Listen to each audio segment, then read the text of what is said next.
بلوچستان کے سرحدی شہر تفتان سے ہمارے گدروشیا پوائنٹ کے نمائندہ سمیع الحق سیاپات سے تفتان کے Killi Malik Isa Khan boys higher secondary school Taftan کے قریب پڑے کچرے کے ڈھیر اور گندگی پر گزشتہ روز خبر چلتے ہی ذمہ داروں نے نوٹس لے کر باقاعدہ چیئرمین نذیر احمد محمد حسنی نے تفتان ٹاؤن عملے کو مذکورہ کچروں کی صفائی کے لیے ہدایات جاری کر دیں،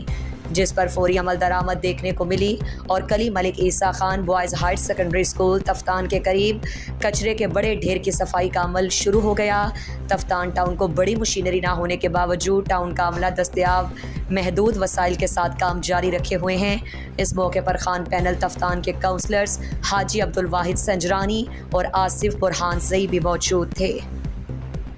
مزید دلچسپ معلومات اور خبروں سے آگاہ ہونے کے لیے Gedrosia point Facebook page, Instagram, Twitter کو فالو اور یوٹیوب چینل کو سبسکرائب کریں۔ بیل آئیکن بٹن دبانا نہ بھولیں